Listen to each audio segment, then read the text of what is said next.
ada pilihan hidup dengan wakaf atau hidup tanpa wakaf ya.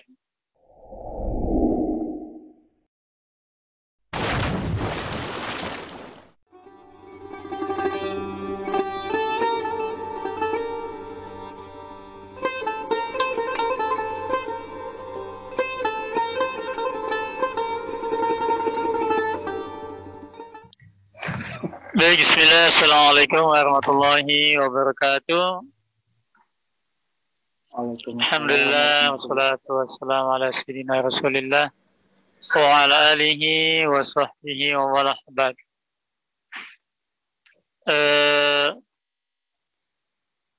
Al-muhtaramun, masyayikh, ikhwani wa akhwati, wa bil khusus Syekh Hasan. Alhamdulillah, biiznillah, dengan izin Allah kita dapat bersua melalui kajian Zoom, kajian Islah 98 pada tanggal 20 bulan 2 ya, 2021. Dan pada bulan Rajab ya, mudah-mudahan Allah Subhanahu wa taala memberkahi kita semua dan menyampaikan kita hingga ke bulan suci Ramadan ya. Allahumma barik lana fi Rajab wa Sya'ban wa balighna Ramadan. Amin ya rabbal alamin. Nah, di sini banyak teman-teman. Ana udah bilang tadi pagi Syekh Hasan aja yang ngisi. Nah, ini teman-teman Islah ya. Jadi kita sharing saja dengan teman-teman. Intinya adalah nanti ujungnya selain kita saling memotivasi, tentu terkait dengan ilmu adalah yang lain lebih menguasai.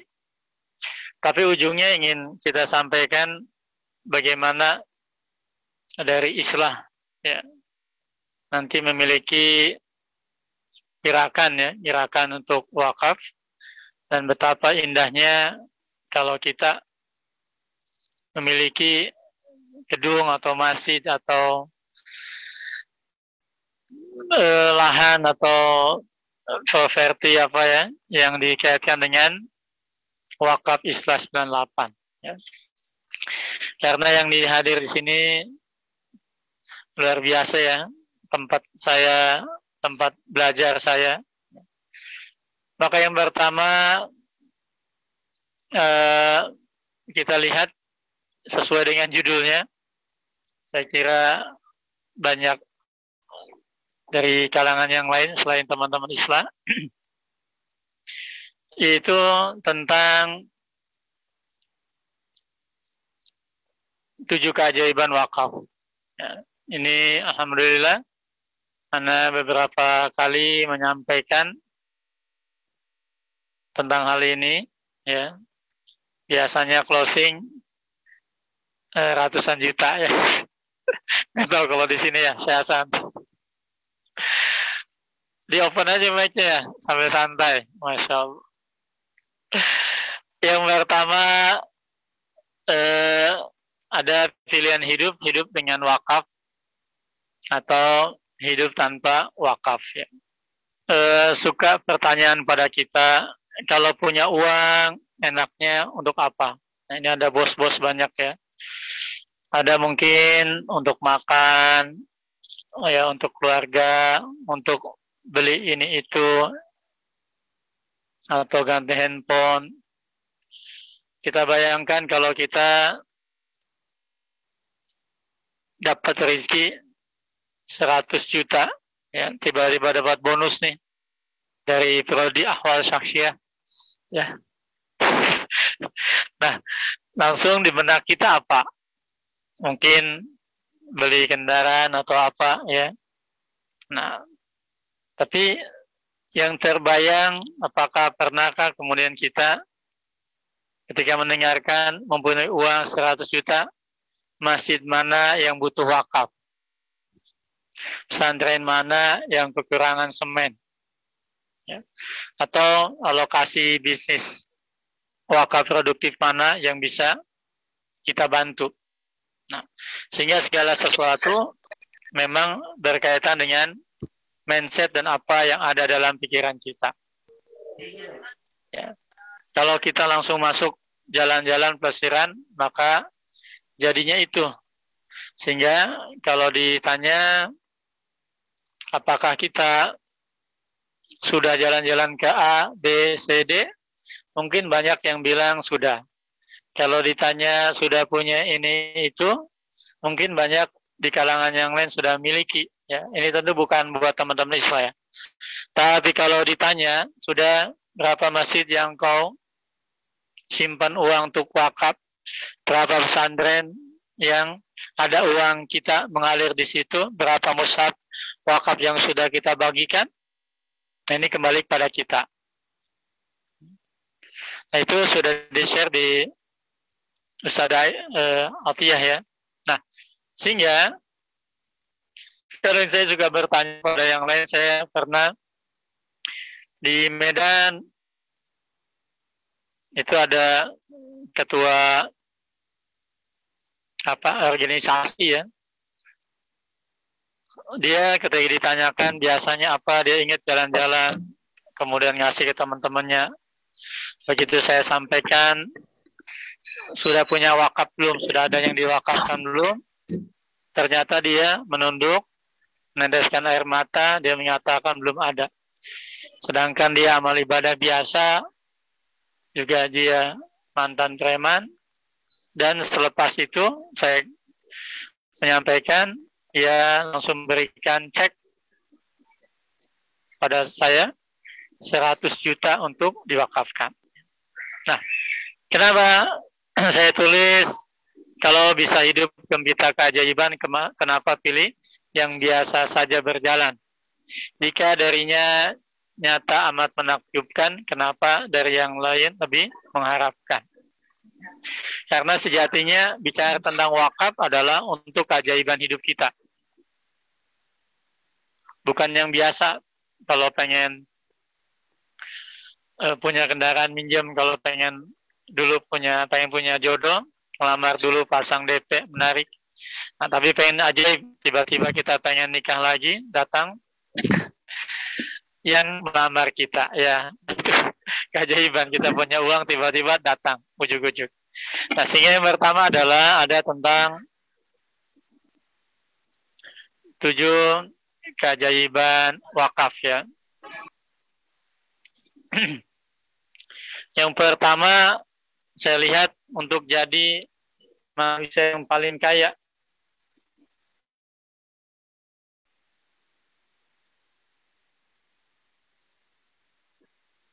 Menjadi manusia yang paling kaya.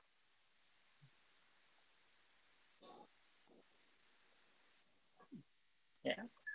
Kita ingat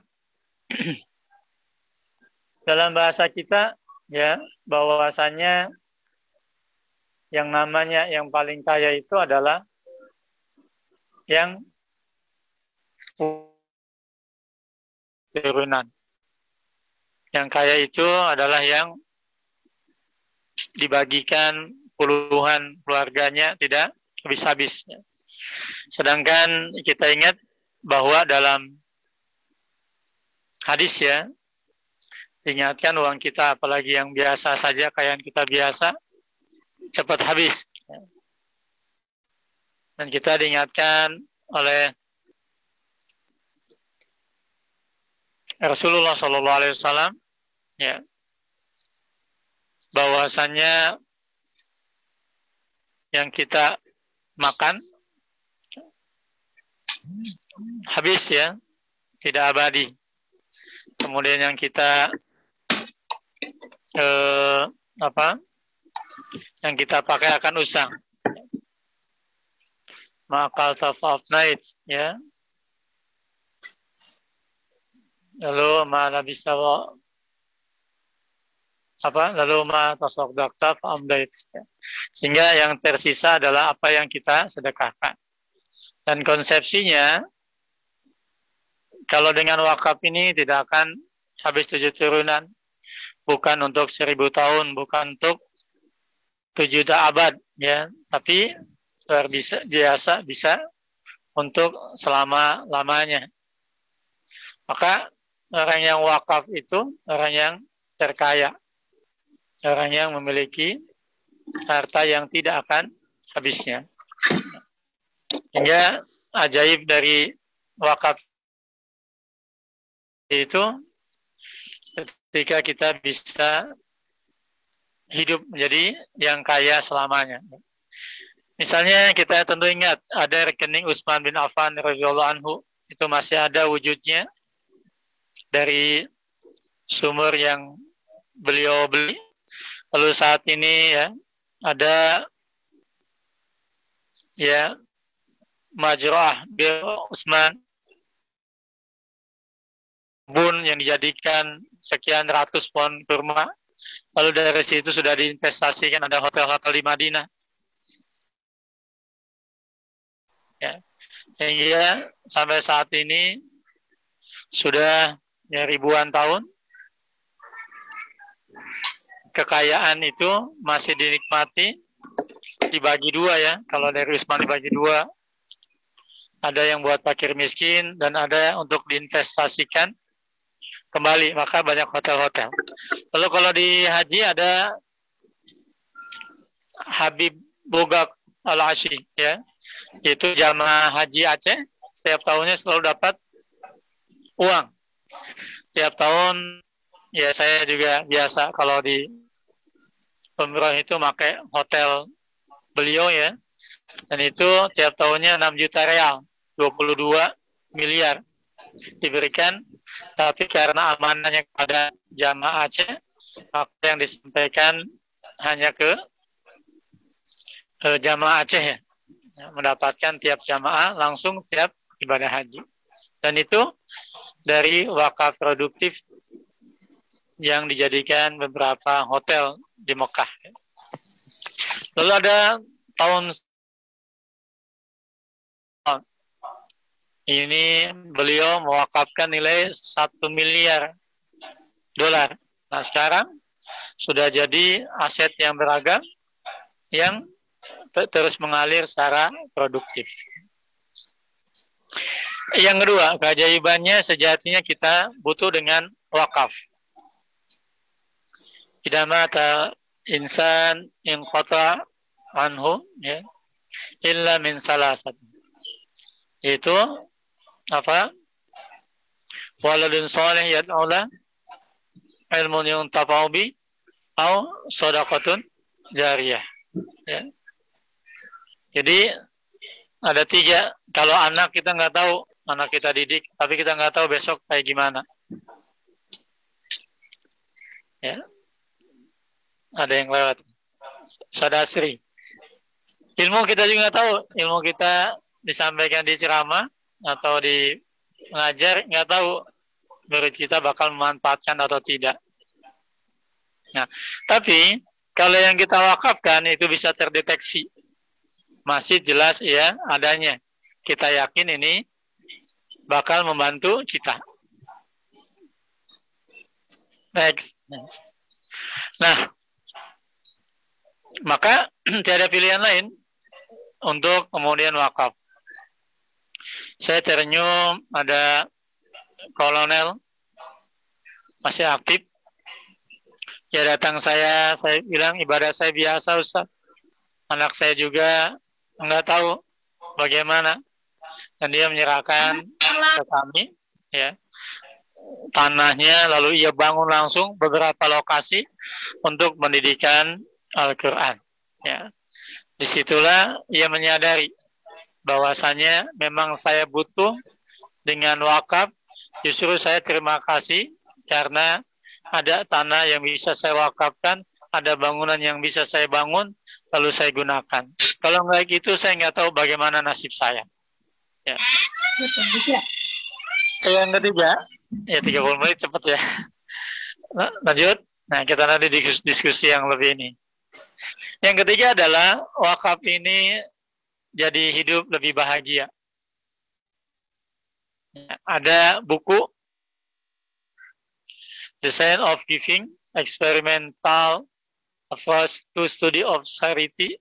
Ya, ini dia menyebutkan bahwa gaya hidup senang berbagi ternyata itu rahasia kita bisa bahagia. Ya. In ahsantum li anfusikum wa in asatum falaha. Nah, ini ayat ya, saya lagi menulis tagline Al-Quran. Jadi ternyata di Al-Quran ayat-ayatnya banyak yang bisa jadi kata mutiara tagline. Di antaranya adalah kalau baik sejatinya laksana cermin yang mantul, kebaikannya akan melekat pada kita. Jadi kalau kita berbagi, ya, maka misalnya ya kembali kepada kita. Sehingga kita lihat dalam sejarah tentang wakaf, generasi yang dahulu adalah generasi yang bahagia, mesti tidak banyak menekap harta. Bahkan kita tahu jauh dari sakit, hidup selalu positif. Ternyata rahasianya karena senang berbagi. Ya. Kita lihat juga ada Umar bin Khattab wakaf tanah di Khaybar yang dikatakan awal muasal wakaf ya yang dilakukan oleh Umar bin Khattab. Ada Abu Talha dengan kebun kurmanya yang sangat indah. Lalu ada wakaf sumber dari Utsman yang dibeli dari seorang Yahudi. Dan ini mereka adalah sosok yang sangat bahagia. Yang keempat ya, untuk kesempurnaan kebaikan kita. Dan tanal birra hatta tunfiqu mimma tuhibbun. Kita dikatakan tidak sempurna kebaikan kita sampai mau menginfakkan apa yang kita cintai. Dan ini terjadi di antara sebab nuzulnya kepada Zaid bin Sahal atau yang kita kenal dengan Abu Talha. Dan Nabi menyatakan bahwasanya ini harta yang diberkahi. Jadi bisa jadi ada orang kaya di Kalimantan Selatan kaya raya, bisnis batu bara sangat kaya, baru batu bara belum batu nisan, semuanya kaya, tapi dia seolah nggak ada berkah. Kenapa? Karena makannya senantiasa didampingi dengan dia memiliki segala sesuatu, tapi makannya harus dengan obat. Yang ini nggak boleh, ini nggak boleh. Alhamdulillah kalau aneh sanasan makan apa aja boleh, kecuali satu pantangan saya, makan hati. Nah, apa dia? Semuanya ada. Ternyata ketika dia menyatakan sampai dengan ibunya jauh, kalau ngadain acara dia 7 hari 7 malam. Biasanya yang hari pertama sampai hari ke-6 itu artis ibu kota. Karena ditanya kenapa kok selalu Ustadz bagian yang ke-7, nggak di awal. Ustadz, kalau yang awal itu kita hiburan. Nah yang paling ke-7 itu pertaubatan. Makanya kemudian sadar ternyata belum ada yang ia bangun. Jadi belum sempurna dalam pandangan Allah. Hidup kita ya bisa jadi mungkin jauh berkah kalau tidak ada yang kita bagikan. Kalau tidak, diantaranya adalah dengan jalan wakaf. Sehingga solusi hidup berkah, solusi kita menyempurnakan kebaikan kita bisa jadi dalam pandangan Allah. Sholat kita hebat, zikir hebat, tapi bisa jadi belum sempurna karena belum memiliki lahan wakaf atau uang yang diwakafkan. Yang kelima yaitu saya sebut raih pahala berlipat ganda. Surat Al-Baqarah ayat 261. Kama salih habbatin ambatat sab'a sanabila fi kulli sumbulatin mi'atu habbah. Ya, kalau logika saya adalah ya tidak ada sampai ketika Zoom dengan Sandiaga Uno, bank wakaf ya, bank apa namanya itu, di antaranya karena tidak ada yang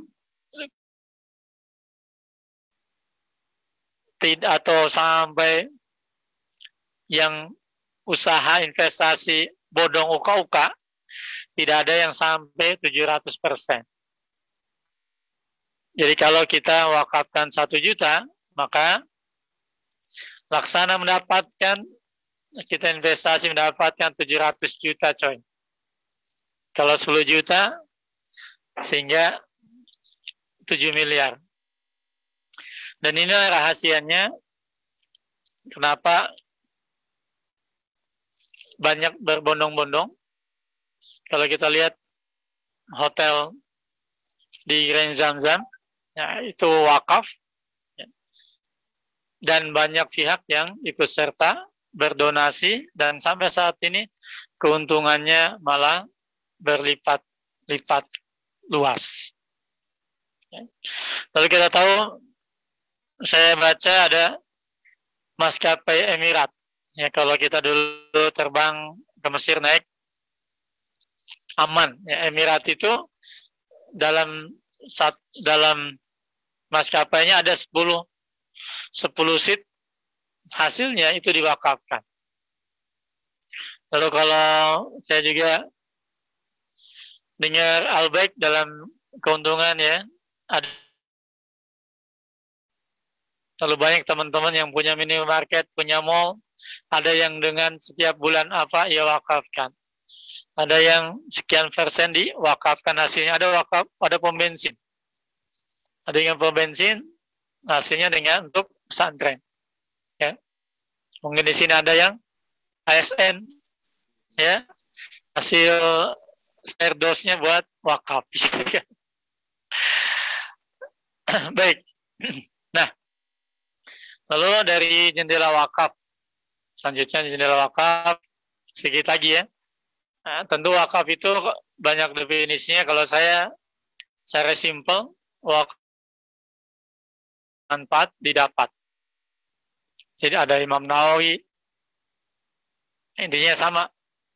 Al-habsu yaitu menahan harta, pokoknya dan dimanfaatkan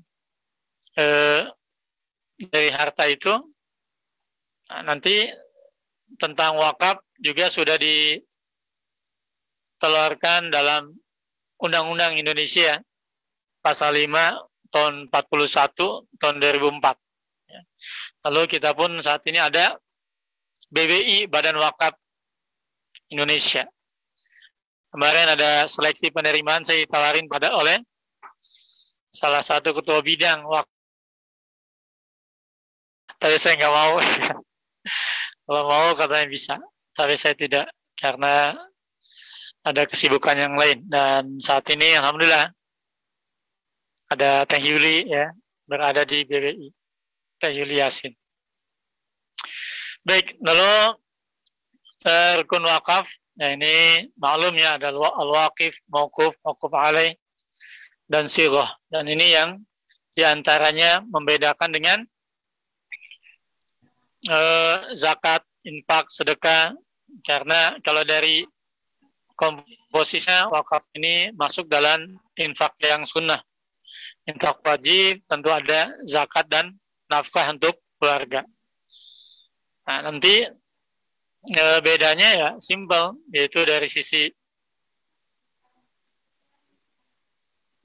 keberadaan harta benda itu masih manfaatnya digunakan. Lalu yang kedua adalah ada ketentuan kepada siapa diwakafkan dan juga ada sighahnya.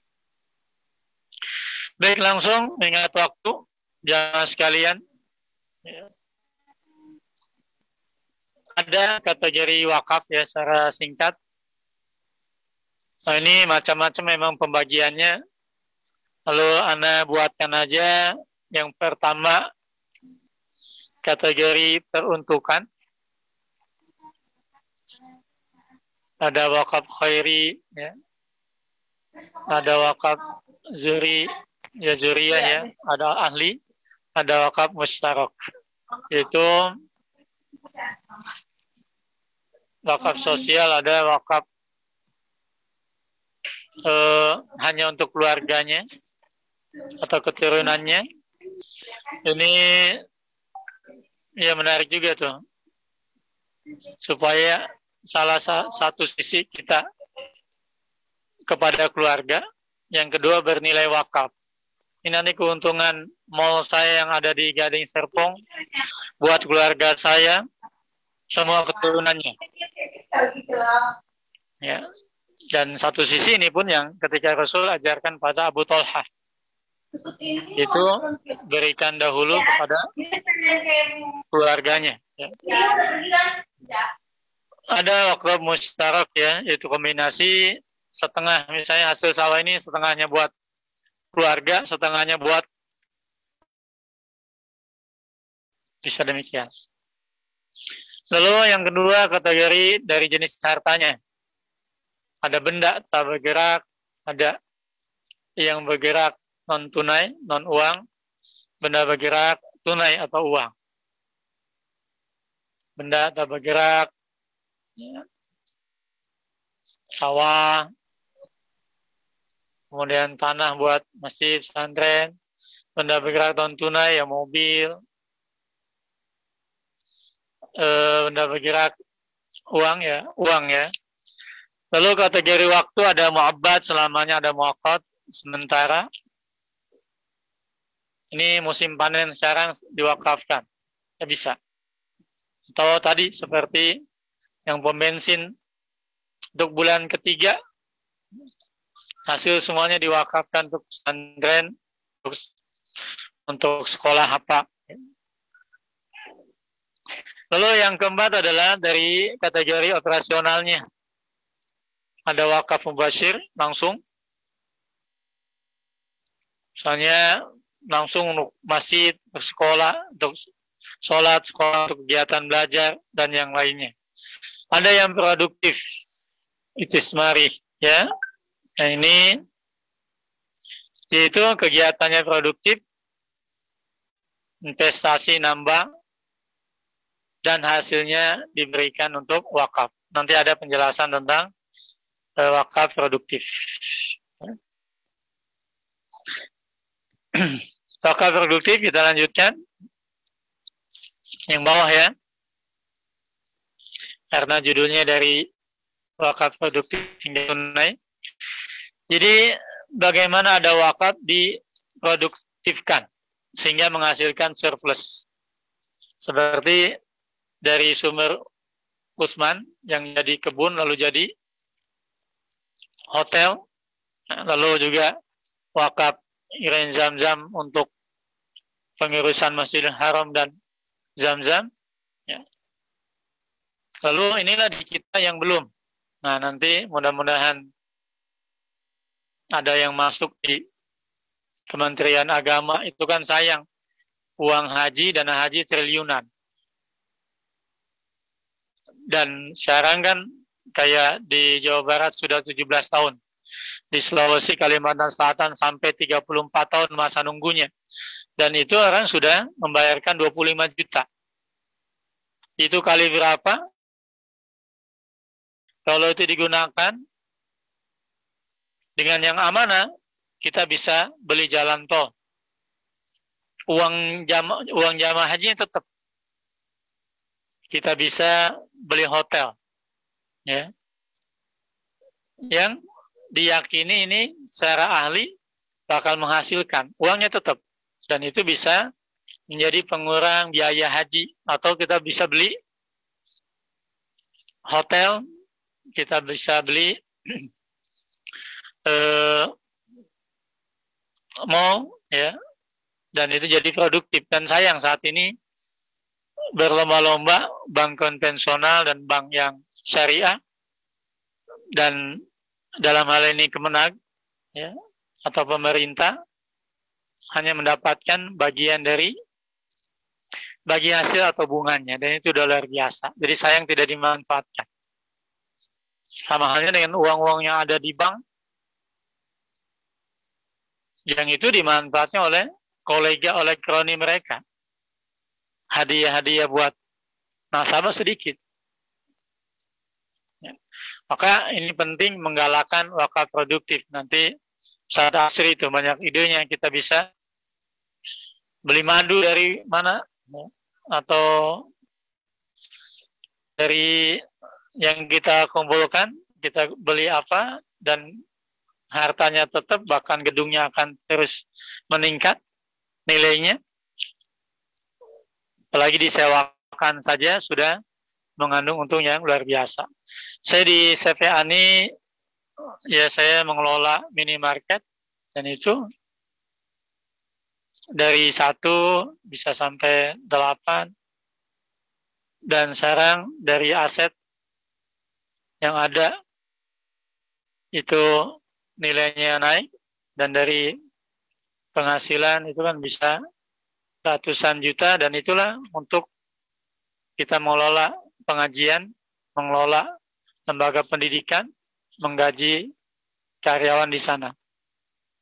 Ini hasil dari didikan orang tua. Ya, orang tua itu ya kadang menangis ya, karena sudah memikirkan bank musola, madrasah, lalu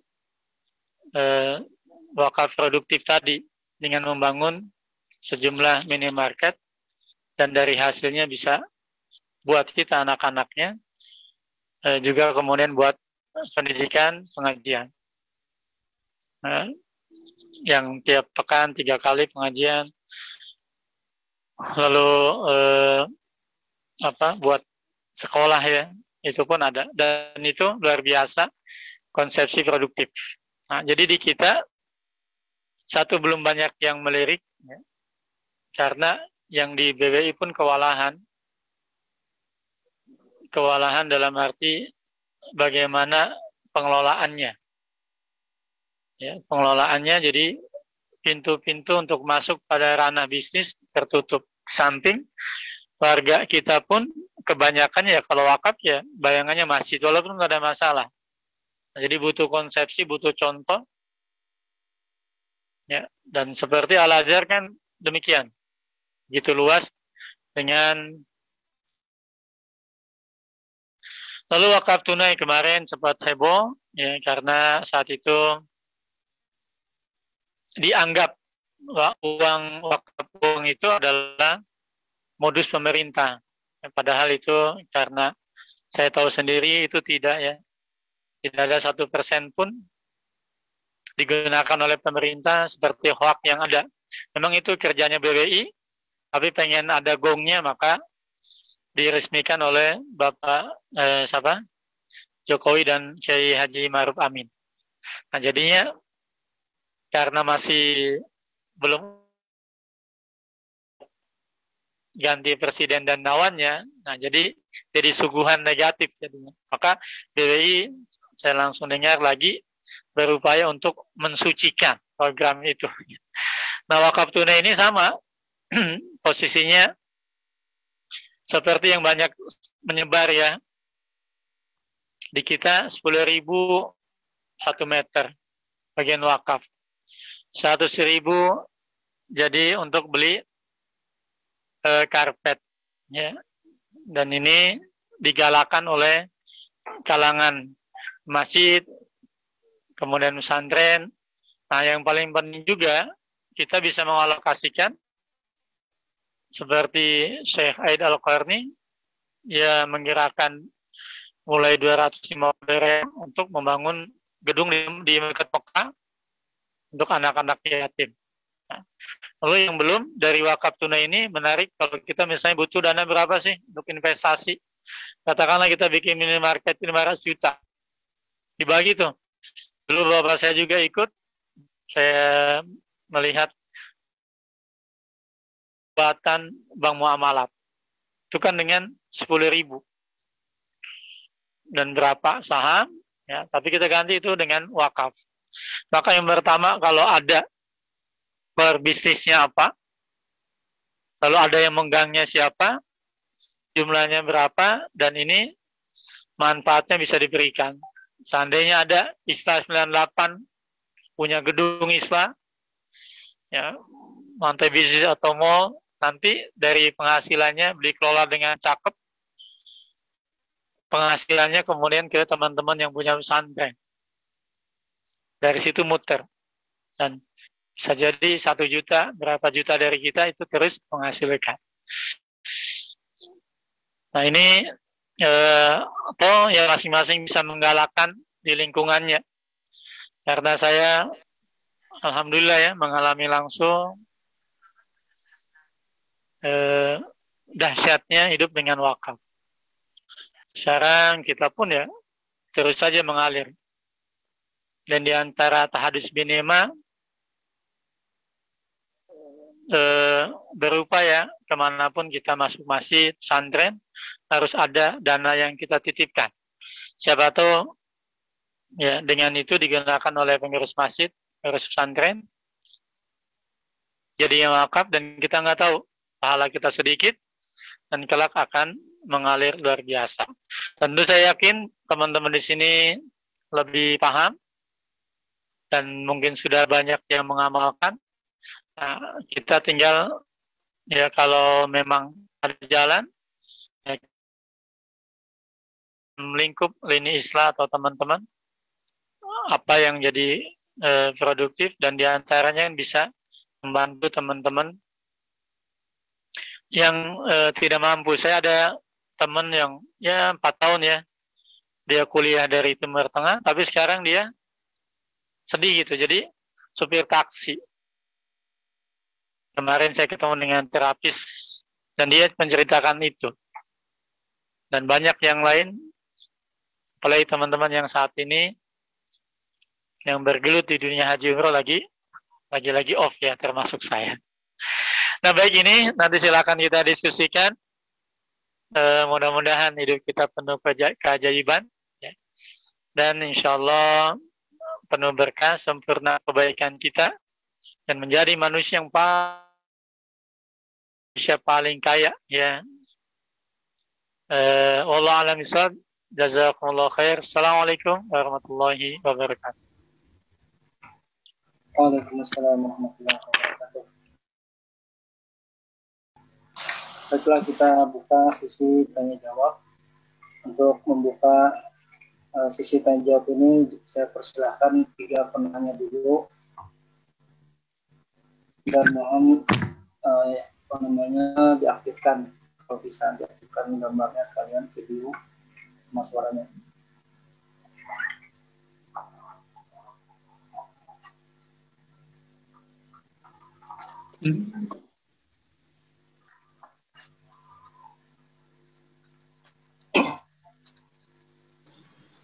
Ya Pak, mungkin sambil menunggu ada pertanyaan Pak, saya juga bisa sharing. Ini ada Uus. Uus apa kabar? San, baik. Gimana kabarnya Serasan? Alhamdulillah. Kalimantan aman ya? Kita dulu ya. Masih ingat saya waktu MPT. Iya. Zat, boleh bertanya nih mau Seratik nih? Oh, satu. Oke, silakan Ustaz. Teman satu kamar. Baik. Assalamualaikum warahmatullahi wabarakatuh. Ya, terima kasih atas kesempatan untuk bertanya. Solusi dalam mengatasi masalah alih fungsi wakaf. Salah satu kejadian yang terjadi di Serang, Banten, katakanlah ada keluarga yang memang mewakafkan sebidang tanah untuk masjid yang posisinya berada di dalam. Jadi tidak tepat di pinggir ya, tetapi agak masuk ke dalam. Dan itu melewati tanah ya katakanlah komersil lah untuk kepentingan hotel dan lain sebagainya. Nah, tapi pihak hotel kemudian mengalihkan ke tempat yang lain yang bisa jadi posisinya lebih strategis di pinggir jalan, yang dan katakanlah relatif lebih bagus lah. Gitu. Nah, kira-kira apa yang perlu dilakukan? Karena pihak keluarga tetap kekeh mempertahankan tanah wakaf yang dibangun masjid itu di dalam, yang posisinya ada di dalam, yang sekarang sudah di dalam lingkungan hotel. Nah, kira-kira upaya apa yang dilakukan untuk menyelesaikan permasalahan seperti itu? Mohon arahannya dari Ustadz Atik yang kebetulan jadi narasumber kita pada hari ini membahas masalah wakaf. Saya kira itu pertanyaan saya. Terima kasih atas kesempatannya. Assalamualaikum warahmatullahi wabarakatuh. Ustaz, saya ingin pertajam lagi tadi, maksudnya ini tanah di dalam, posisinya sudah status. Jadi ini awalnya, ya, tanah itu ada status wakaf. Awalnya kan berbentuk komplek perumahan tadinya. Ya. Tapi kemudian setelah mungkin ditelusuri, tanah itu entah proses penjualan atau apa itu kemudian dikuasai oleh pihak hotel. Nah, pihak hotel kemudian kata kita maruslah atau apalah namanya, mengalihkan lokasi tanah wakaf itu tepat berada di pinggir jalan dan dibangunkan masjid yang barangkali lebih baik. Nah, hanya permasalahannya pihak keluarga tetap tidak mau menerima itu. Bahkan rela harus naik pagar ke atas untuk menuju masjid yang menjadi lokasi tanah wakaf itu. Alasannya sederhana. Alasannya karena orang tua saya wakafnya di situ kok. Gitu. Nah, kira-kira bagaimana upaya yang bisa lakukan untuk mengatasi masalah, untuk mengatasi atau solusi untuk masalah tersebut? Oke, terima kasih Pak. Mungkin begini Pak Ustadz Atik ya, pertanyaannya ini maksudnya bagaimana kalau seandainya tanah yang sudah berstatus wakaf oleh satu pihak, ya, keluarga siapa tadi, kemudian itu sudah bertahun-tahun menjadikan wakaf, kemudian dialihfungsikan status tanah tersebut ke tempat lain. Ini bagaimana, mungkin pertanyaan seperti itu. Ya, silakan pada narasumber untuk memberikan jawaban. Ya baik ya. Saya baca kalau tidak salah memang itu di Indonesia kan ada aturannya ya tentang pengalih fungsi wakaf. Nah ini pun sejatinya dari dahulu sudah dibahas juga ya. Itu dalam ada tentang hukum taghyir wakaf, tentang perubahan wakaf ya alih fungsi kalau bahasa kita. Memang kalau kalangan mazhab Syafi'i tidak memperkenankan, ya tidak boleh, karena wakaf itu dikaitkan dengan tujuan diberlakukan, lalu sifatnya adalah ya sifatnya abadi ya, sehingga dinyatakan tidak boleh kecuali memang ada wakifnya, lalu di situ ada kemudian nazirnya yang merumuskan sebagaimana dikarenakan adanya darurat atau maslahah, dan ini diambil oleh mazhab Hanafi membolehkan kalau ada maslahat yang lebih utama. Nah, jadi dari sini saya melihat misalnya ya saya Taqiyuddin mengatakan ya boleh kalau ada maslahat bersama. Kalau saya yang pertama adalah melihat wakifnya. Wakafnya ini kalau ia masih ada, alhamdulillah. Bisa Pak, bagaimana kalau ini dipindah? Nah, lalu dihubungkan dengan pada siapa nazirnya di sana, ya. Setelah itu adalah lihat unsur kemaslahatan. Misalnya pesantren biasanya saat ini banyak terjadi untuk jalan tol. Jalan tol, ya. Lalu kalau tadi posisinya ada dialihkan dengan yang lebih manfaat, lebih dekat tadi ya, yaitu bisa dibicarakan. Tapi selama waktunya tidak berkenan, apalagi kasus dari Syekh Rus, ya nggak bisa. Urgensitasnya kan itu kan lebih kepada arah bisnis. Nah, tapi kalau kemaslahatan secara lebih umum, satu misalnya masjidnya jadi lebih baik, lebih bagus dibangunkan, lalu itu jalan jadi peruntukan, ya. Lalu katakanlah itu nilainya jadi tinggi, nah itu tidak ada masalah. Nah, yang banyak terjadi, saya sedih juga sampai dimarahin ya saya beberapa ada wakaf dari Qatar, itu sudah wakaf, tiba-tiba ahli warisnya yang namanya dia ada dari Qatar itu bangun masjid sama fasilitas kesehatan. Yang fasilitas kesehatannya diambil oleh ahli warisnya sampai saat ini. Nah, jadi akhirnya sekarang harus mensyaratkan betul-betul seperti ketentuan undang-undang, yaitu dengan akta notaris betul-betul diwakafkan. Kalau dulu kan hanya dengan lisan saja. Ya, memang ada syirat saja sudah sah. Seperti ya, sama ya, saya juga kan ada yang di sekolah itu kemudian ditawarkan oleh pemerintah untuk dapat yang dialihkan. Ya, tapi kita karena itu udah jalan, ya sudah biarkan saja. Selama tidak dalam posisi darurat. Jadi yang ada dua kan pada pewakafnya, yang kedua lihat maslahannya.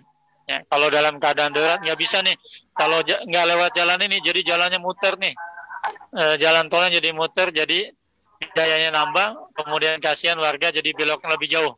Maka ini adalah maslahatnya lebih besar. Nah, dari situ.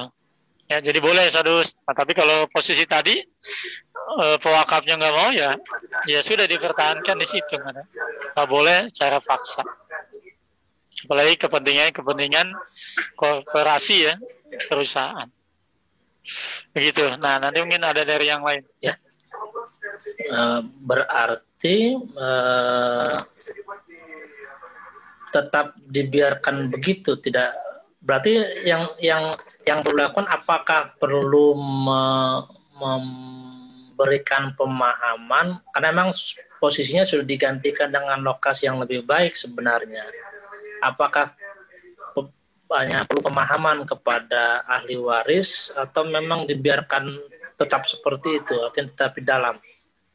Ya, jadi yang pertama kalau bisa diberi pemahaman bahwasanya itu boleh ya, misalnya katakan orang tuanya benar meninggal lalu ahli warisnya itu boleh Pak, ini lebih maslahat ini dengan pertimbangan. Nah, tapi yang paling penting juga kadang-kadang kan dihancurin dulu kemudian pindah, jadi dijadiin dulu di depannya baru itu diganti, bagusnya itu. Nah, tapi ketika yang wakafnya saya tetap nggak mau dengan sudah dikasih penjelasan, ya kita nggak boleh maksa karena harus tadi ridho ya, penjelasannya. Ya. Baik. Syukran. Terima kasih. Jadi saya ingin menunjukkan tadi kalau menurut mazhab Syafi'i itu satu kata saja tidak boleh, karena ketika sudah diwakafkan berarti sudah menjadi hak yang mengelola, seperti itu, tidak boleh lagi akan diambil di uang dan sebagainya. Dalam mazhab lain, mazhab maka itu boleh dialihfungsikan dengan cara diganti di tempat lain yang kira-kira kualitasnya tidak jauh berbeda. Seperti itu ya, kira-kira Ustaz. Jadi ya tinggal kita aja, kalau selama ada mazhab yang membolehkan kan kita tidak harus berpaku dalam mazhab Syafi'i kalau memang maslahat. Karena banyak kaidah juga kan dalam qawaid fiqhiyah mengatakan bahwa darul mafasid muqaddamun ala jalbil masalih, seperti itu. Kalau seandainya kita tetap bersikukuh menetapkan wakaf dibangun pertama akan menjadikan perselisihan dan konflik di masyarakat, kenapa tidak dipindah saja, dan apalagi kalau pindah itu akan menimbulkan masalah besar. Saya kira ini Ustaz, saya juga mau sharing. Kami di Banjarmasin di Banjarmasin itu ada sebuah pesantren yang baru dibangun kemarin, Ustadz Abdul Samad, yang beliau juga diundang untuk 2018 kalau tidak salah. Alhamdulillah berkumpul dana kurang lebih 1 juta. Jadi sudah berjalan pembangunannya dan letaknya sangat strategis jauh. Ini kasusnya mirip dengan yang ditanyakan oleh Ustaz. Itu di kilo 7 ya, kurang lebih belum masuk kota. Jadi seberangan persis dengan kota. Namanya itu sudah diberikan wakaf sekian tahun oleh orang tua. Kebetulan yang diberikan anaknya ini alumni Al-Azhar, alumni di bawah kita. Nah, tanah ini sudah ditawar oleh dealer Toyota tadi sekian miliar kalau tidak salah, sampai 20 M nilainya. Nah, untuk mungkin dijadikan gudang dan sebagainya, atau juga ini oleh kawan-kawan Azhariyin diusulkan dijual saja sebagian di tanah di depan, kemudian mungkin nanti diberikan ke tanah yang posisinya di dalam yang jauh lebih murah seperti itu, dan sisa uang untuk bahan fisik uang dari pesantren tersebut. Tapi setelah musyawarah dan sebagainya, kemudian bertemu para masyayikh, ya akhirnya mereka tidak mengizinkan seperti itu. Ya karena ikut berundang karena Imam Syafi'i. Nah, sampai sekarang alhamdulillah sudah berdiri dengan sedikit demi sedikit ya. Ya kalau secara pikiran kita kan mungkin lebih maslahat ketika dibangunkan di tempat lain karena duitnya banyak juga, karena di pinggir jalan sangat mahal sekali. Tapi itulah namanya perbedaan pendapat, kan kita harus saling menghargai pendapat yang lain. Ya. Saya kira saya akan membuka lagi pertanyaan, mungkin ada yang lain, silakan.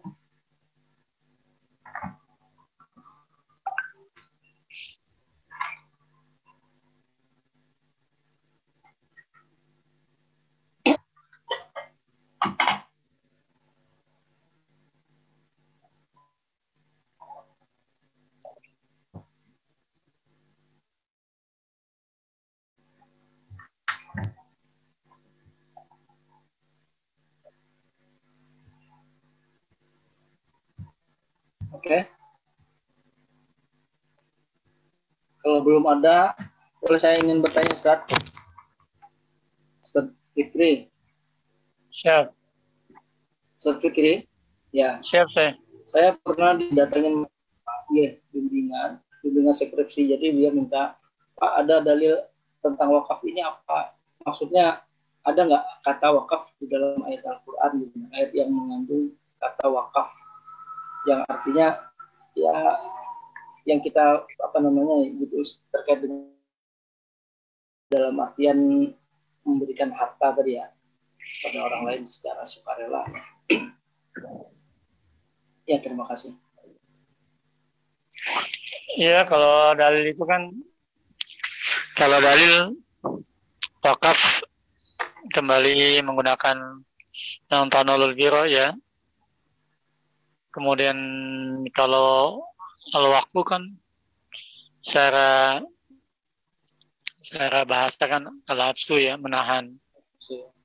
Sehingga dalil yang digunakan secara umum ya tentang infak, lalu dikaitkan dengan hadis yang terjadi, yaitu seperti yang hadis yang Umar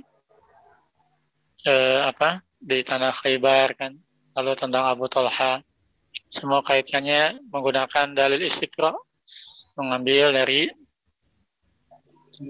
ayat dan hadis. Itu sih. Ya. Jadi gimana, kita mau bikin itu enggak? Jadi intinya tidak ada, Pak ya. Iya. Boleh. Ini pada nggak ada orangnya nih. Iya. Saya pengen belajar sama antum ini. Waduh. Balik saya. Mau buka supermarket. Oh iya, kan mau. Aneh punya tuh, Ada berapa cabang? Iya. buka di sana kalau mau. Atau bikin cabang di Kalimantan, Pak. Saya ada sebenarnya tempat. Boleh. Jadi, Karena ada bangun rock. Jadi kan memang Itu luasnya. saya punya konsep di bidang sembako sama makanan. Jadi kita antum bisa bikin atas nama antum semuanya. Nah, nanti kalau saat ini kan ada SRC yang punya Sampurna itu. Nah, itu kebanyakan pedagang kecil, tapi kan kembalinya ke bos besar dari non ya. Nah, ini ada jamaah umroh aneh, Pak Haji itu punya 20.000 item. 20.000 item di bidang sembako, dan dia punya cabang Jakarta, Bogor, Depok ya. Lalu sudah komputerisasi dan harganya sangat bisa. Jadi konsepnya bisa di daerah antum, konsepnya bisa di wilayah antum, dan bisa kerjasama dengan masjid, yaitu masyarakat kita dalam tanda petik cuci otaknya secara ideologis, dan itu efektif ya. Anda kerjasama dengan pesantren, jadi nggak mementingkan nama, karena kalau sudah dengan nama yang lain akan kepanasan. Nah, ini beberapa hal yang kenapa 1-2 atau yang lain tidak sukses ya, karena ia tidak membangun secara ideologis dengan masyarakatnya. Kalau harga juga kita harus berani bersaing, karena selama ini belum punya produk alternatif. Kalau di Mesir kan KFC kalah karena mukmin, ya kan? Kalau di Saudi ada Al-Bait. Nah, kita dalam sembako masih menginduk ke itu. Nah, sehingga mau tidak mau harus mindset umat dirubah. Yang kedua, kerjasama dengan masjid, misalnya 10%-nya ke masjid, atau masjid ini tidak sibuk-sibuk mencari bantuan, tapi bisa dengan usaha. Jadi saya pernah ketemu dengan anaknya Presiden Soeharto. Dia punya 100 lebih ya masjid yang kita kenal dengan Masjid Pancasila. Ya. Dan beliau tertarik ingin dikonsepkan bagaimana di masjid itu bisa menghasilkan usaha. Jadi selama ini kan kita umat Islam banyak mengadakan pengajian, tapi yang menikmati untung kebanyakan adalah bukan dari kita. Minuman yang masuk, minuman siapa? Nah, sehingga itu konsepsi. Nah, kalau teman-teman Islam mau berapa, ya di sampingnya itu insya Allah ada konsepsi itu. Konsepsi nanti kita bisa buat tim kecil dari wakaf. Tapi betul-betul teruji. Nanti ada tim yang kita siap membackup. Dana berapa sih kita backup itu. Dan ini di antara sudah Anda buktikan, walaupun minimarket orang tua itu kan minimarket yang umum. Seperti Alfa Indomaret. Tapi kita dari usahanya kita proyeksikan untuk ada dana wakafnya. Nah, apalagi kalau kita punya sendiri Islah Market. Waduh. Nah, jadi mulai dari mana dulu kita kan? Modal awalnya berapa kira-kira, Ustaz? Ya tergantung. Tergantung. Kalau minimarket tetangga itu kan paling minim itu 700 sampai 1 M. Lengkap. Kalau antum ya segitu kan. Nah, tapi kalau kita bisa mulai dari yang kecil, apa yang mampu. Dan sekarang mau tidak mau kita pun ya konsepnya kan bergerak ke arah minimarket. Kenapa? Karena itulah lebih nyaman, orang pada senang belanja begitu gayanya. Yang manual ditinggalkan. Dan semuanya sekarang semuanya antum pengen kayak apa bisa. Kenapa? Sudah terbuka. raknya, sistem komputerisasinya terbuka semuanya, tidak ada yang ditutupin. Dan ini dunia digital, semua kita bisa belajar. Kita mau bikin gaya apa, bisa. Semuanya ada, yang penting kan 3. 1 modal, ya. Yang kemudian kita punya konsepsi. Yang ketiga adalah SDM. Ya, konsepsi termasuk tempatnya. SDM ada 3. Nah, kalau kita amanah, kita modal sama-sama dari kita, ya bismillah kan, andungan. Minimalnya punya jamaah, ya itu. Dan memang mesti berani. Mesti berani sih. Ya, dari situ kita mulai menciptakan produknya. Mungkin ikut dulu. Saya senang tuh gimana Albeck ya. Kemudian di Mesir itu Mukmin, itu kan dia bisa bersaing tuh hebat. Saya punya itu yang Sabana itu mahasiswanya itu. Mahasiswanya dia. Yang awalnya dipecat Sabana kan. Sekarang dia punya tempat juga di Puncak. Kalau kita mau itu gratis untuk untuk kajian atau apa ya sampai tempatnya. Dia itu dulu Fulana masih dosen dia, dari awalnya dia dari ayamnya saja seharinya ayamnya itu 7 tahun yang lalu itu 20 juta. Kalau sekarang udah berlipat-lipat ayamnya aja. Konsep bersih. Iya, konsepsi itu mesti Ustaz Asri ada, yang lain ada. Ya, umat itu kan tinggal mindsetnya dibuka aja. Balik. Ya. Nah, tapi konsepnya wakaf, kenapa? Ya tadi karena kita yakin kalau sudah wakaf itu ya Allah bantu kita lah. Maka menomorsatukan ibadah, bisnis nomor 2. Karena kalau sudah hitungannya bisnis, maunya untung. Makanya di umroh kadang-kadang nggak untung, tapi yang penting jamaah berangkat. Karena kita meletakkan ibadah nomor 1, bisnis nomor 2. Kalau bisnis nomor 2, misalnya udah dipatok nih untung harus 4 juta. Ada yang nenek-nenek cuma bisa harga modal, kita tolak kan. Nah, tapi kalau sudah kita ibadah dulu, ya terima aja. Nah, jadi enaknya gitu. Nah, makanya sekarang beranjak ke properti, jual beli tanah. Karena ya ada aja insya Allah jalan. Tanah doain mau dibeli. Nanti kita share pribadi. Siap. Antum. Silakan. Ada pertanyaan lagi kepada para audiens. Sharing ini pada ahli semua. Ya. Iya, yang tadi yang ahli fungsi lahan wakaf itu kan memang sudah dituangkan ya di pasal di Indonesia juga ada. Lalu kalau setahu aneh selain kalau dari wakifnya ada izin boleh ya dengan nazirnya, tapi itu nanti bisa minta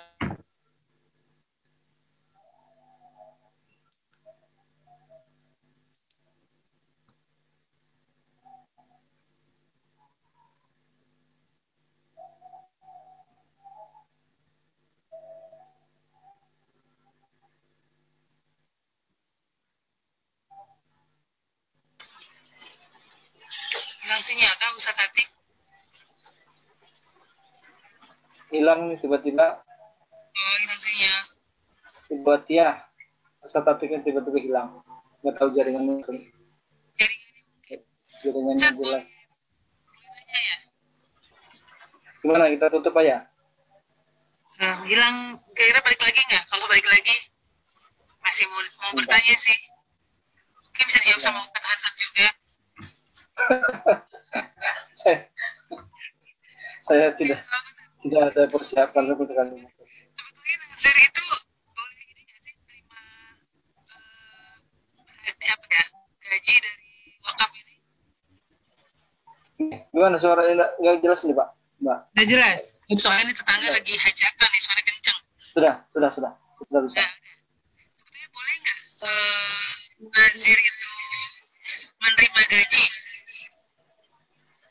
Halo. Iya, masuk sudah. Ya, alhamdulillah terhubung lagi. Iya, mohon maaf. Kayak di gunung. Oh iya. Di Subang saya di gunung. Pemandangannya bagus Ustaz. Kondangan. Itu dekat kolam tuh, air banyak. Saya ngungsi dari Mempelai. Oke, silakan. Ya lanjut saya Sri, apa lagi? Boleh iya. kita bikin wakaf Islah. Apa konsepsi bisnisnya? Ada banyak pengusaha-pengusaha. Nah, kita bikin prototipe di mana ya atau teman yang butuh. Kalau kita punya usahanya, punya pohon uangnya dari wakaf itu, saya Ustadz Herman bersantren Kinana butuh satu gedung, butuh buku, udah dari hasil Islah. Ya, ya bisa begitu. UAS juga kan lagi bergerak di situ kan dengan yayasan ibunya kan Haji Rohana. Dilanjutkan terus berarti didorong wakaf Islam. Ya, butuh tim kecil kalau Anda ada ya. Jadi kadang banyak loh, Antum tahu banyak orang kaya saat ini, itu dia butuh yang dipercaya, trust kan. Uangnya banyak. Nah juga ketemu pengusaha besar, tinggal tunjukin Ustaz di mana tanah tapi saya percaya sama Antum gitu kan. Dan itu lebih bagus ya. Kan. Nah sekarang kan kayak teman-teman di organisasi kesana sini minta-minta kan. Nah, padahal potensi dari alumni kan luar biasa. Salah Astri tahu kan, misalnya di Jawa Barat itu kan dari yang lain. Padahal potensi alumni dengan kekuatan jamaahnya bisa digerakkan dengan wakaf, ya wakaf produktif, wakaf tunai. Dan itu hanya butuh dalam tanda petik dicuci otak aja jamaah itu. Maka teknik bisnis yang pertama kan cara ideologi.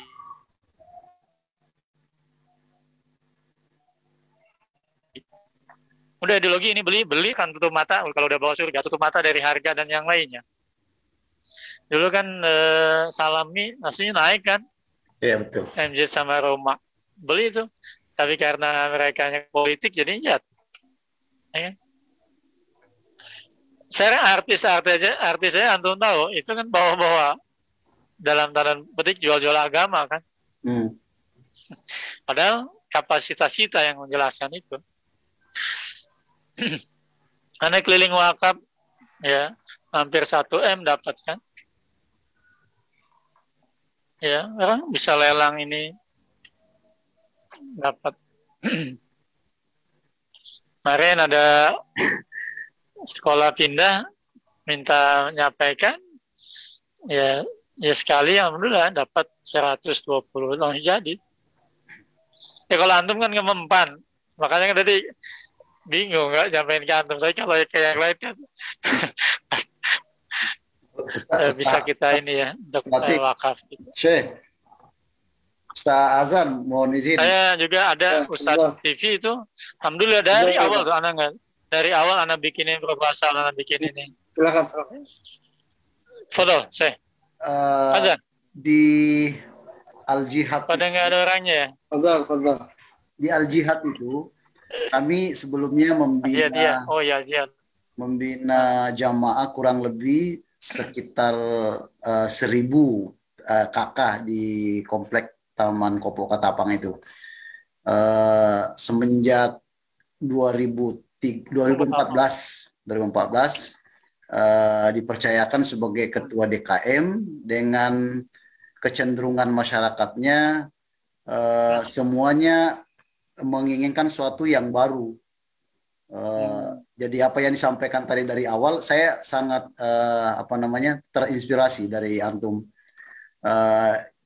Sebelumnya saya dengan tim yang ada di Al-Jihad waktu itu sebelum berangkat ke Karachi itu merencanakan untuk membuat suatu koperasi yang berbentuk yayasan. Sepertinya apa yang Ustaz Atik tawarkan ini sangat pas untuk masyarakat di Taman Kopo Katapang itu yang jumlahnya kurang lebih sekitar 1.000 kakak dan kurang lebih sekitar 5% yang non-muslim.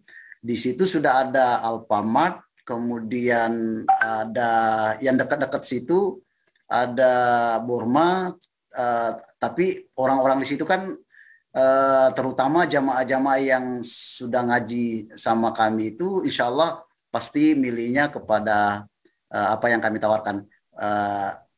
Alasan untuk atau keinginan untuk mendirikan atau membuat suatu korporasi juga itu sebenarnya muncul dari jamaah. Mungkin bisa saya dikoordinasikan dengan Ustaz Atik nanti. Insya Allah saya Maret pulang insya Allah ke Indonesia. Madu apanya, madu kasmirnya udah siap buat syekhnya nih. Siap. Antum mau produk apa? Ya. Kayak minimarket mungkin. Siap. Ya bisa Al-Jihad itu bagus. Jadi antum bisa, orang itu kan disentuh. Ini aja. Iya kayak minimarket konsepnya. Antum udah ada nih produk. Antum ada 20.000 item. Itu 2 rim. Item untuk sembako dan sekelilingnya. Lalu yang kedua ada yang alat-alat rumah tangga. Itu sangat cocok dekat di situ. Tapi konsepsinya adalah tadi minimarket. Yeah. Lalu orang tinggal di situ 10%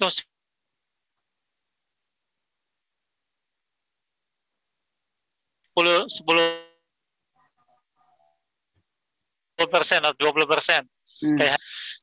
Nah, jadi harga nggak bisa mereka belanjanya aja. Maka lawan secara ideologis.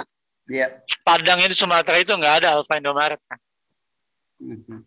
Ideologisnya kuat. Saya ke Belitung nggak ada juga. Nah, jadi butuh ke arah sana. Yeah. Suku Ismi Butuh tinggal ke di arah Padang. sana konsepnya ya jihad ekonomi gitu kan. Nah, dan itu mulai dari masjid. Betul. Hah?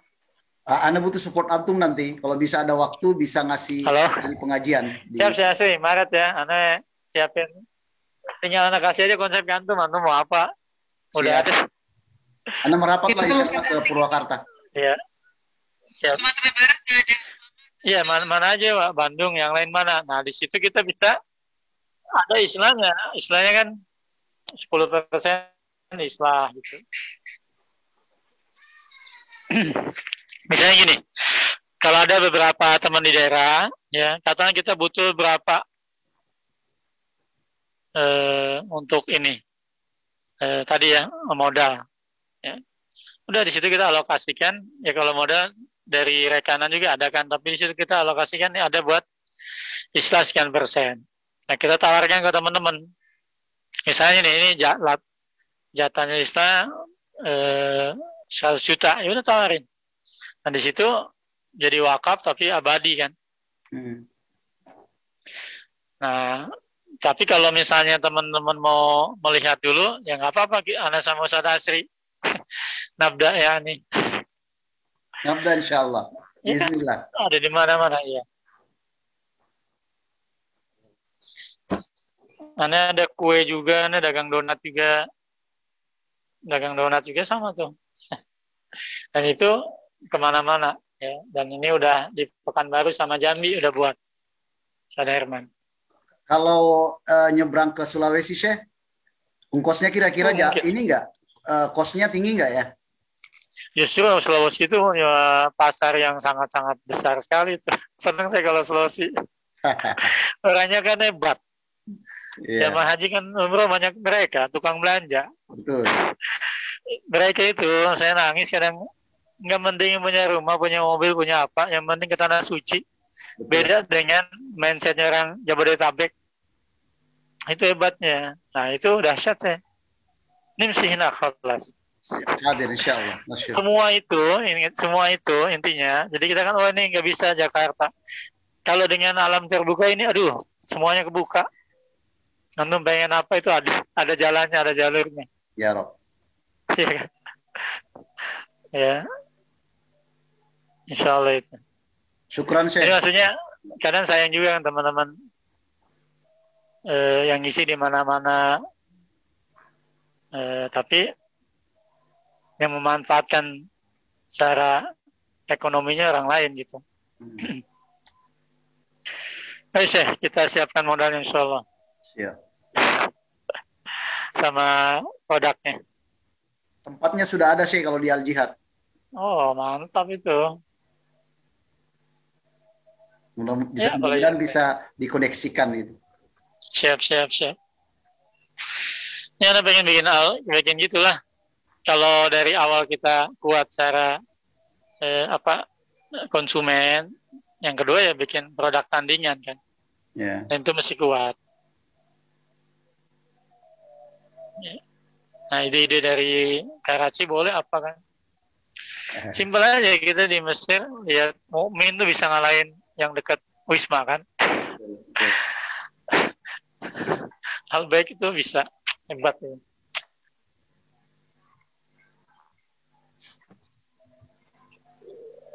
Ya, apalagi dubes Saudi yang temen yang bimbing kita itu.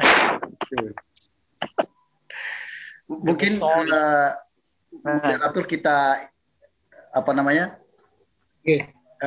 Gimana ya? Tutup dulu acaranya mungkin biar kita bisa bincang santai. Oh iya. Boleh. Iya. Dengan berakhirnya beberapa pertanyaan tadi, saya tutup acara sisi tanya jawab pada hari ini. Yang ingin melanjutkan melalui chat pribadi. Tadi pertanyaan belum dijawab. Iya. Ada pertanyaan Ustaz. Ya, maaf. Sejatinya bertanya tapi dengan suara juga diulang. Pertama Nazir mendapatkan gaji dari hasil wakaf.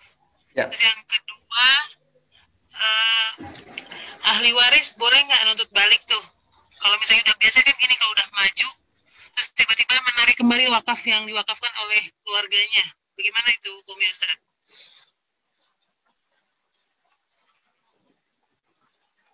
Kedengeran nggak?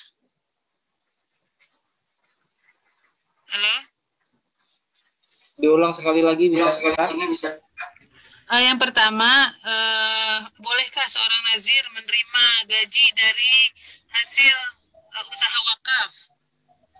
Yang kedua, bagaimana hukum ahli waris yang menarik kembali yang diwakafkannya, sesuatu yang diwakafkannya? Atau orang itu sendiri deh yang menarik wakafnya? Iya.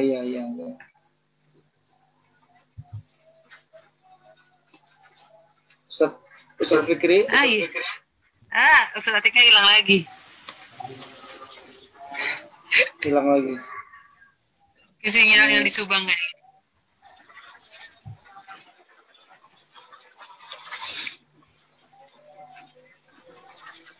Hilang.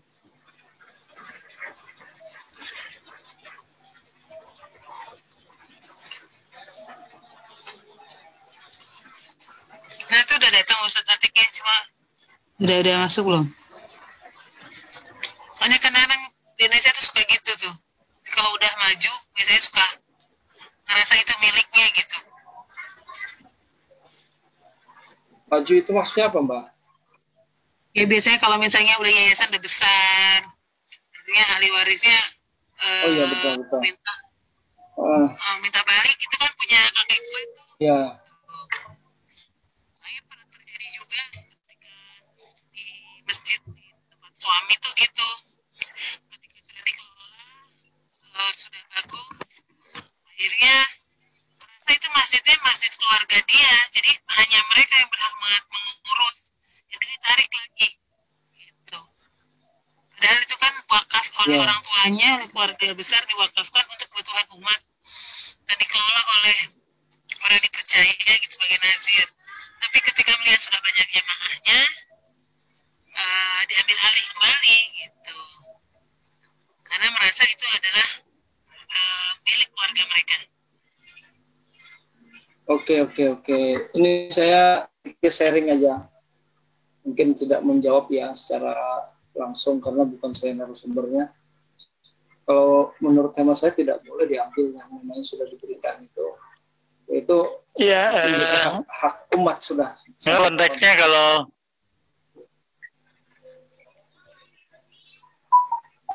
halo? Ya silakan. Itu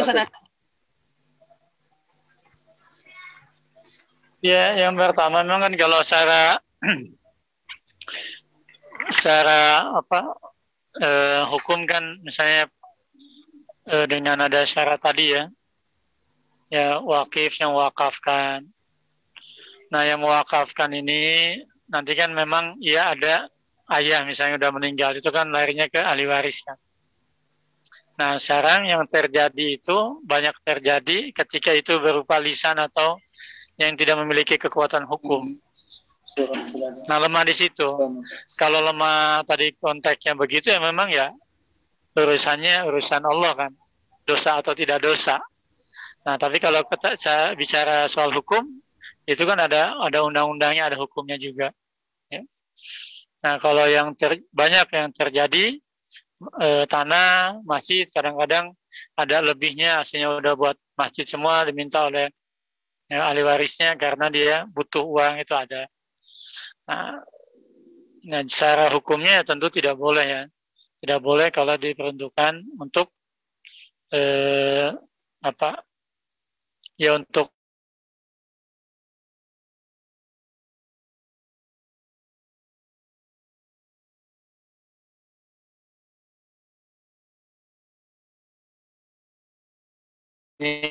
misalnya masjid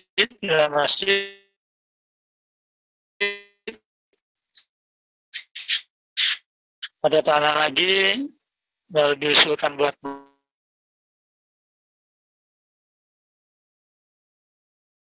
masjid, itu tetap core-nya adalah wakaf.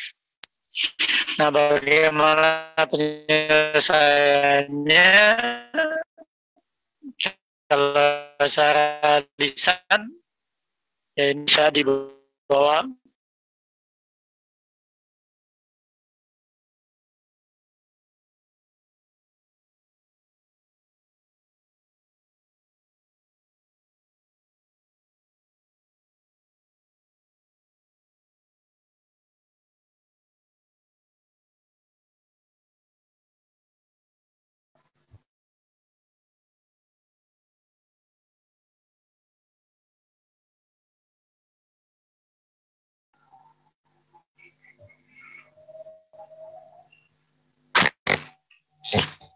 hilang lagi Pak.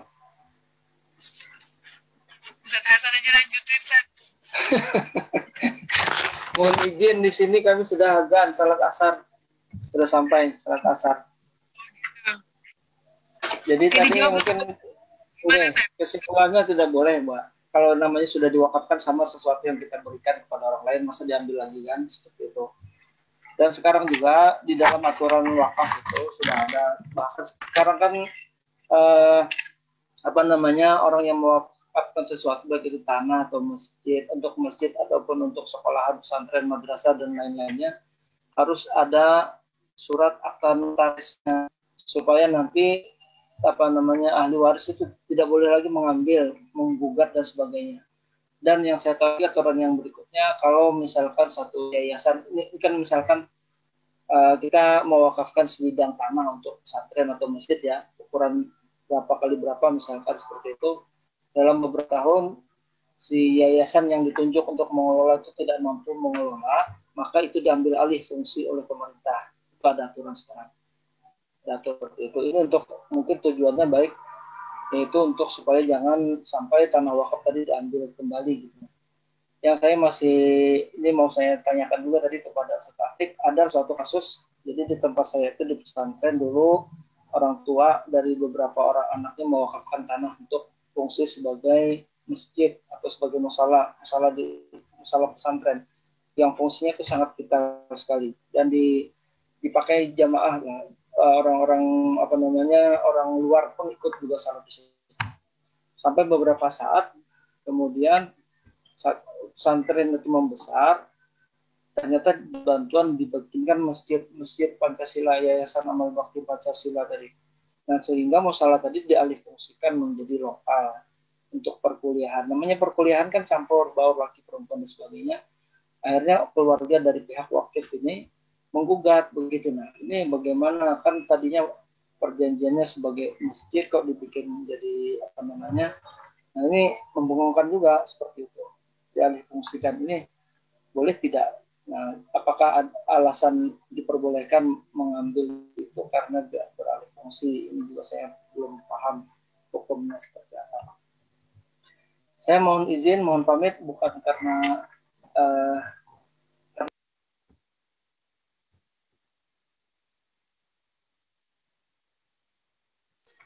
Kalau Ustaz Atiknya juga menghilang, kita langsung tutup aja, Ustaz. Halo? Kira-kira nggak? Kita langsung tutup aja ya? ya. Tutup aja sudah ya. Sudah jam berapa nih? Oke, sampai di sini aja pertemuan kita hari ini. Mudah-mudahan kita semua diberikan kesehatan dan bisa meluangkan sedikit dari harta kita untuk bisa menjadi ahli sedekah, ahli infak, ahli wakaf yang untuk sebagai bekal kita pulang di rumah kita yang abadi, yaitu negeri akhirat. Adanallahu wa iyyakum ajma'in. Salah dan silap mohon dimaafkan. Wassalamualaikum warahmatullahi wabarakatuh. Waalaikumsalam warahmatullahi wabarakatuh. Ya, terima kasih Ustadz Hasan, terima kasih Ustadz Atik Fikri. Namun sebelum itu saya selaku MC untuk menutup, mohon dibuka sebentar dong layarnya, bisa nggak? Yang tertutup nih, kita foto sedikit sebentar. Oke, mohon dibuka dulu layarnya, videonya. Kita foto sebentar. Walaupun udah tinggal beberapa orang, tapi nggak apa-apa ya. Kita Oke.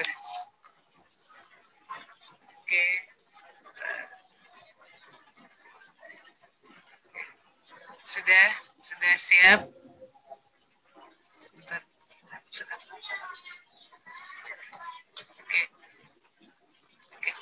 Oke. Kita langsung aja ya. Oke. 1, 2, 3. Oke, 1, 2, 3. Oh, Ustaz Anwar ya. Ayo Ustazah. Oke. Siap mana? Tutup sekarang. Oke, terima kasih semuanya atas kehadirannya. Semoga barokah. Mohon maaf nih suaranya kencang sekali nih yang hajatan di sebelah. Terima kasih atas kehadirannya. Jazakumullah khairan katsiran. Semoga bermanfaat. Kami selaku penyelenggara mohon maaf atas segala hilaf. Billahi taufiq wa hidayah. Wassalamualaikum warahmatullahi wabarakatuh. Waalaikumsalam. Tadi cara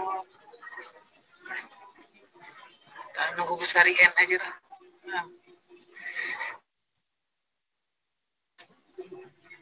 Saya tutup ya.